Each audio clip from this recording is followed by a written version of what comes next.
When life throws you a curveball, how are you going to handle adversity? Welcome to the Fearless Mindset Podcast, where you're about to go on a journey as I interview security, business, and entertainment leaders on what it takes to stay fearless. I'm your host, Mark Ludlow, and enjoy today's episode. There's one more factor that I didn't mention, I started to think about as well, is like, I was talking to some constables last night, actually, and I mentioned who my target market is. And the minute I said bodyguard, and they like lit up, right? Yeah. And when I said the target market, they were like, talk to the hand, and I was like, okay, all right. So this is not something that people are attracted to, but my agents are into it. So here's the thing, the target market, I'm looking at statistics as a result of like grading a senior research paper, right? I started updating the statistics on violence. My own knowledge, like where are we right now? What's the national picture? What's the Delaware picture? And I know my Delaware politicians are going to hate me for saying this. But let me start with violence across the U.S., right? Yeah, absolutely. The violence across the U.S., people don't understand. Crime rate is going down, but violent crime rate is going up. Violent crime rate. And the murder rate is going up exponentially. Yes. I think the nationwide, don't hold me to it because I don't have my report in front of me, but it's like 30%, a little bit less than 30% for the nation. That's crazy. The violent crime rate in Delaware is a little bit less than the national average, but the murder rate is more, and I'm not going to cite it because, I'd have a target on my back, Well, you don't have to after everything going on in Maine right now. They haven't caught the guy yet. I'm like, really? I know. I saw that.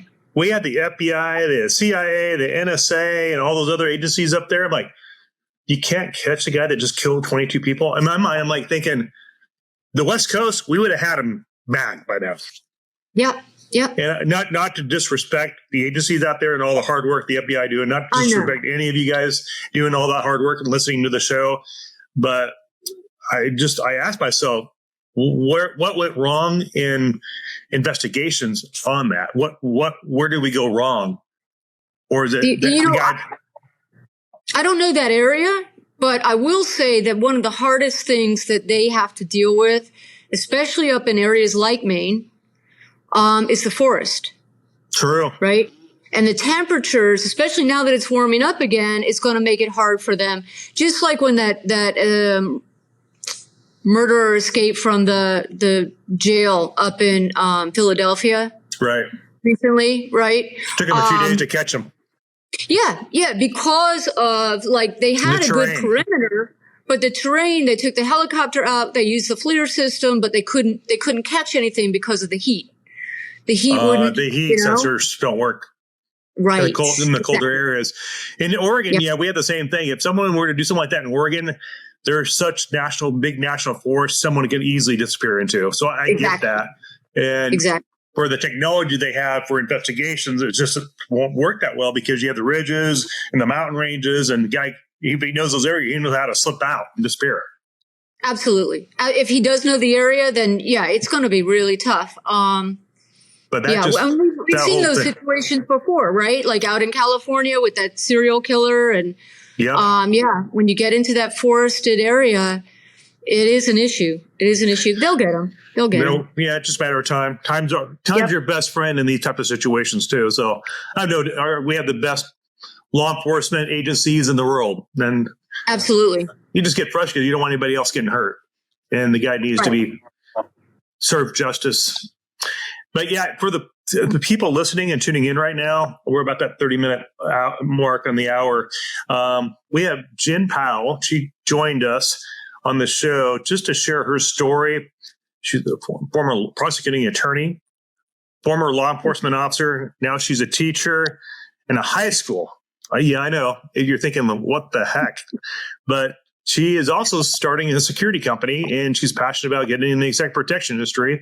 And she's used as a launching pad for mentorship. And many of you listening to the show know Bill over at Oracle, and Bill actually gave me the introduction, and he's actually mentoring Jen. So shout out to Bill for taking time away from his crazy schedule at Oracle and doing what he does to help guide her in success. And, it just shows the power of being associated to organizations like As Is. And I'm a member of As Is in my company. I'm also a member of OSAC, which is in DC. I'll be out there in DC in November for that conference, and we're ISF dinner. I'll be there too. And so I'll be there with the team and networking like crazy and meetings after that in Virginia. But I just want to showcase Jen's just genius for being able to think outside the box and be not only a teacher, but using her creative mind and jumping in and starting a women-owned business and security and giving these high schoolers a roadmap to how to be successful. Maybe they don't want to spend 100 G's in college and go broke for what, a piece of paper? I'm an advocate for education, but with technology changing so fast, I have a lot of friends of mine that are business owners that have kids that say, don't go to school. It's not worth it. It's just not worth the education. It's why go to college? The stuff I'm learning is going to be outdated in 5 years anyway. So we're here having a talk with Jen, and Jen's got. I'm just fascinated with Jen's mind and how she thinks, and just she's launching in the security space with all of us crazy folks in the EP industry. Nobody wants to spend a dime because everybody's going broke, and the interest rates are so high. It's true. It absolutely is true. I'm in it for the long haul, Yeah, I think it's going to take a while. You're right, Jen. The best mentality in this industry is play the long game. Mm-hmm. Yeah, that's what I'm doing. I did. We had a dinner meeting in Orange County. I won't say who it was with or whatever, but my guy with the company goes, Mark, you didn't even try to close the deal. You didn't even try to close her, try to wrap it up and sell her on you. I'm like, I turned around and told the guy that was with me, I won't name names on the podcast, out of respect to him and the party we took to dinner. But I said, Dad, I'm playing the long game. What do you mean? Mm-hmm. She knows what we do. She knows who we are. That's why we're at dinner. Trust me, if she didn't know who we were, we wouldn't be sitting down with dinner and her team. And just imagine the seed that was planted during dinner. I know she knows other people, and she knows a business partner of mine. And, when the time is right, if opportunity presents itself, she'll probably reach out. But you got to play the long game of business. Trust is so critical in this industry. Absolutely. Absolutely. Whether it's among, your associates, your affiliates, or your clients. I think that's where it is. It's super important. And I got to just say, you're a business owner. Would you spend time with someone if you weren't considering them to hire them? Absolutely. Time is valuable, So I agree with you. I told him that dinner was an interview process with her, getting to know us. That's what that dinner was. It's just filling us out. Absolutely.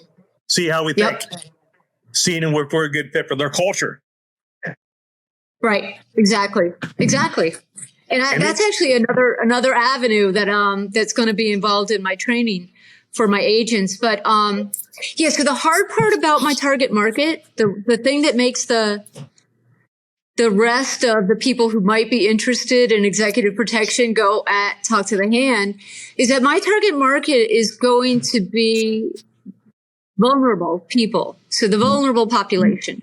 So I know that sounds like it's not the Beyoncés. I mean, no disrespect to Beyonce. She can afford people like you, but it's this group of new executives, people who are, just coming into their own, whether it's female executives, whether it's, retired people, elderly people, and children.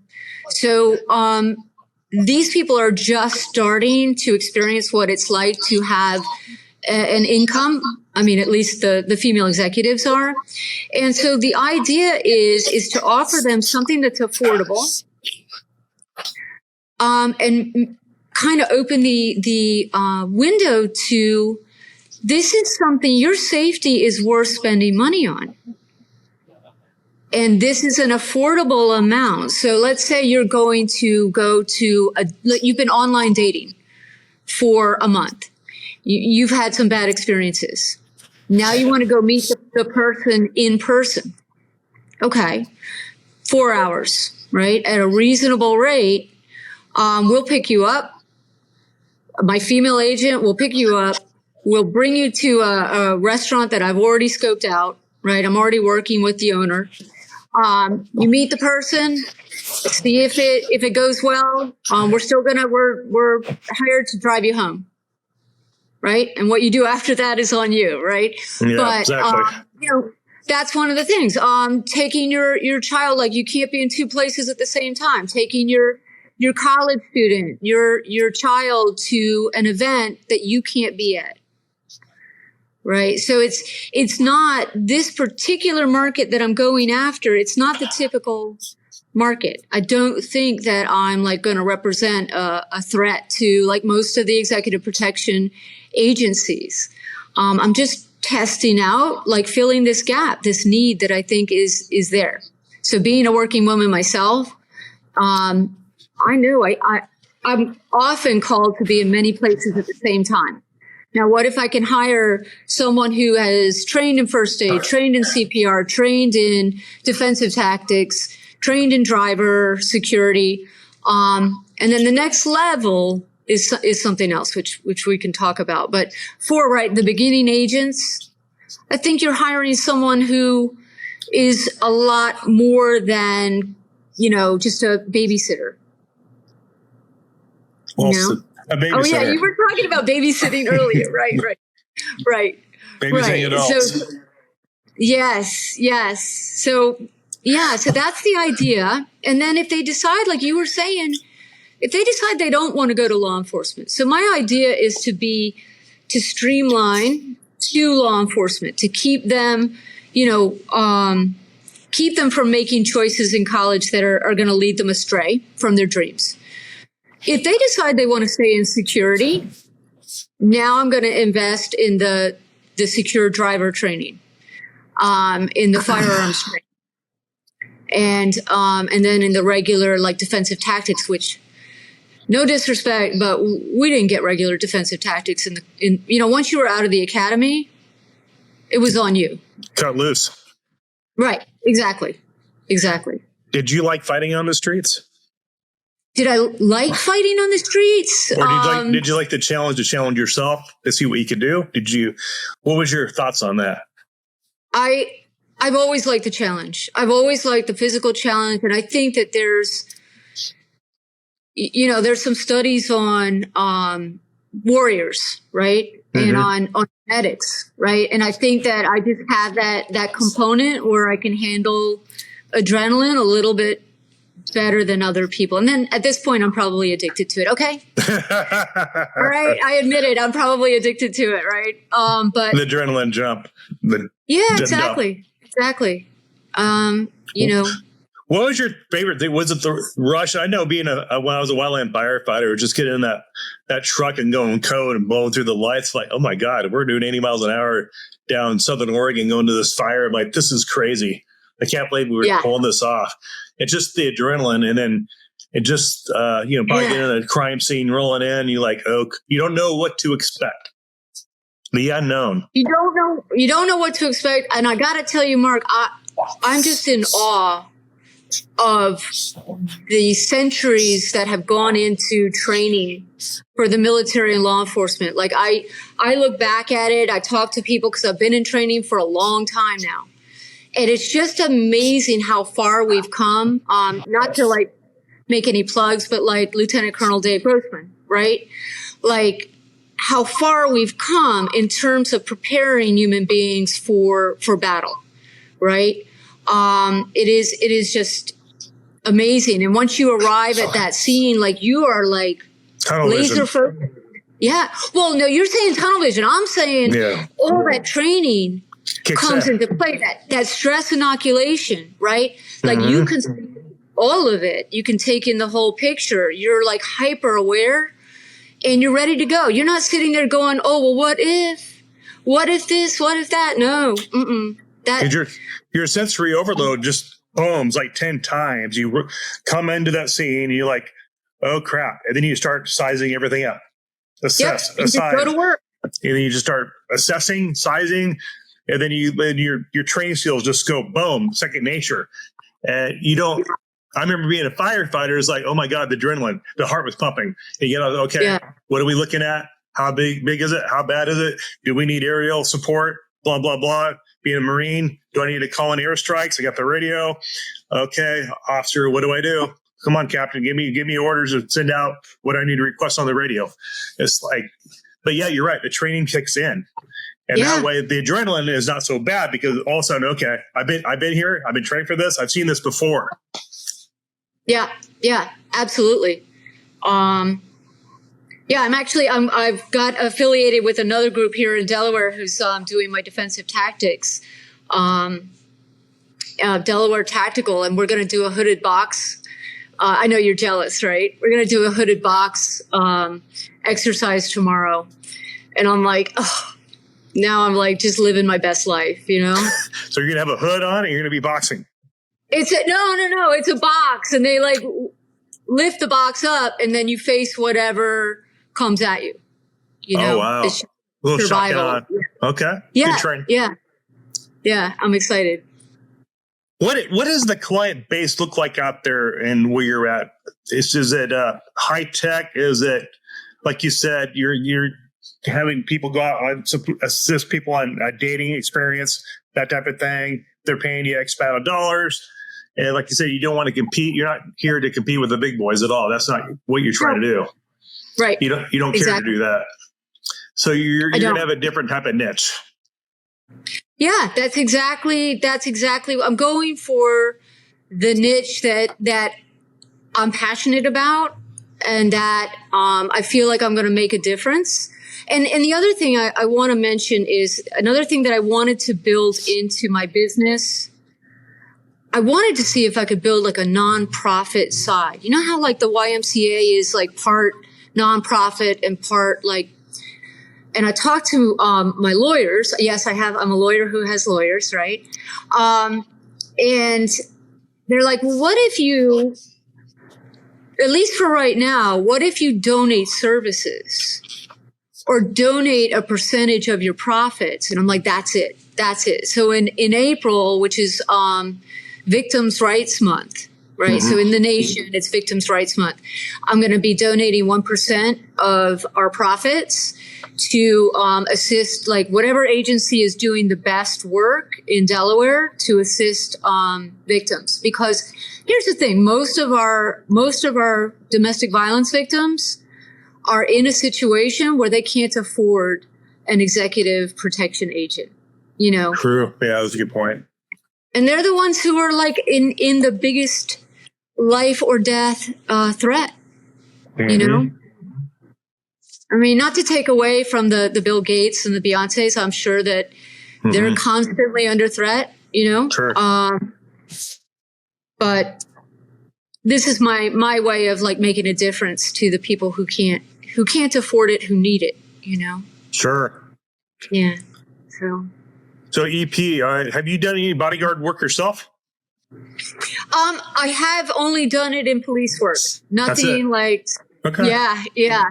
All right. So, we're starting with the baby agents and with me, and, you know, all of the, police academy training that they basically had, so far. And then the addition of, you know, our defensive tactics training, which they'll be doing regularly. Okay. And yeah. Now, you've been in business how long now? No, I actually, I started, I think I got licensed by the state under my business name, in February. Wow. So, yeah, but I only got brand new. And I only got all the insurance, you know, policies and everything in line like last month.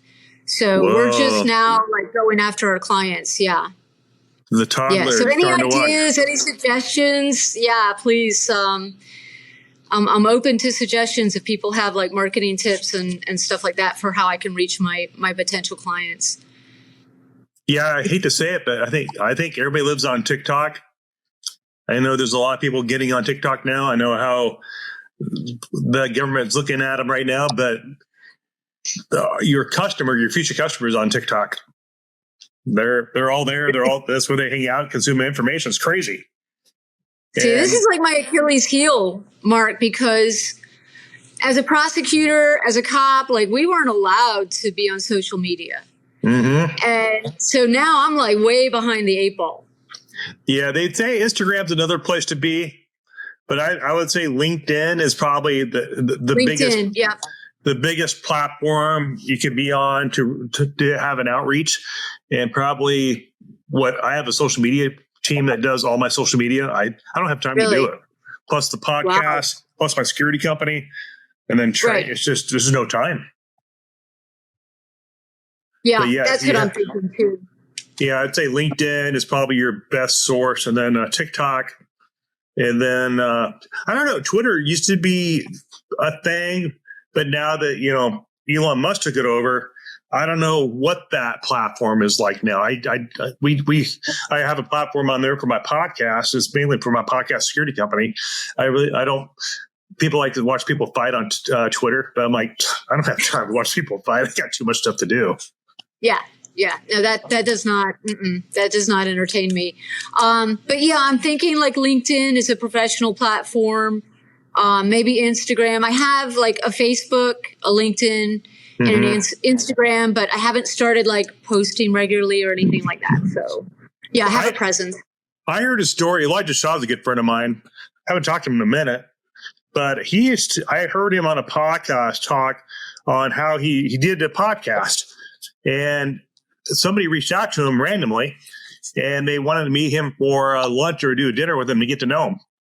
And then he ended up landing one of his biggest clients off his podcast. Wow. It just shows you how people are getting information on other people. Right. They call it video logging, I guess now. Video blog. Okay. Vlog, I think it is. But, that's why I think Elijah has a podcast, for training. And shout out to Elijah Shaw over there at Icon for, he's a friend of mine, and had him on the show, and he just, I think he changed. He saw where the interview was going. He changed it a little bit, and he embraced social media, and, he's got a huge following out there, but, he did podcasting, and that's how the clients are following him. And I kid you not, I had somebody off of LinkedIn reach out to me. He goes, "Yeah, I've been listening to your podcast for a while now. I want to reach out to you." That was last week. So amazing. The power of digital marketing is huge. Yeah. Yeah. And I feel like with my particular niche, I think I have to like make more of a connection. So I think like the posting, writing articles, maybe. Blogging. I'd say blogging is a big one. And being that you have a writing background and attorney background, I think you have a big, nice sword, very tip of the spear. You could probably kill it because of your training experience, law enforcement. I mean, everything you've done, you're ready for this. You were made to do this. Thanks, Mark. I appreciate it. I'm excited. I don't know if you've seen the website yet. It's www.standbymesecurity.com. Standbymesecurity.com. Standbymesecurity.com. Yes. That's a great brand name. You like it? Yeah. Trademark it. Okay. I'll do that. You're a lawyer. You already know that. I know. That's what I'm thinking, because it is such a novel approach that it is. Yeah, I'm gonna reach out to one of my law school buddies and get that going. But yeah, I'm super excited, and I'm excited to be on the podcast. I really appreciate you inviting me on and letting me tell the market about what I'm doing. Maybe inspire some other people.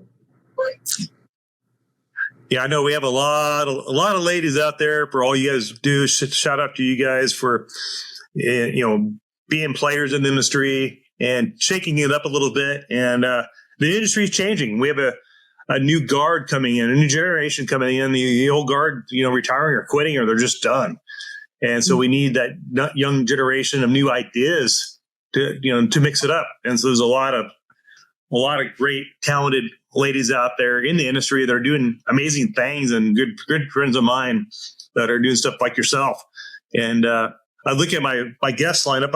Okay, we need to get more ladies on the show now. We've had enough guys. Okay, time for the ladies to have a voice again. Yeah. Awesome. But there's a lot of passionate women out there, especially when it comes to protection. Like you look at, a lot of moms out there who, once that spirit wakes up in you, you're strong, Oh, yeah. I Watch just out. saw an article today. Yeah. I saw an article on LinkedIn today, I think, about it was a Department of Justice article on trying to incorporate more females in law enforcement, and why so many are shying away from it.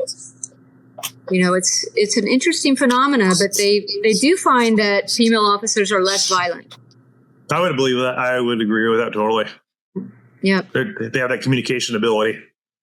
Exactly. It's like that's going to be your last resort, right? Mm-hmm. I'd rather communicate with someone. I'd rather see if I can meet them where they're at,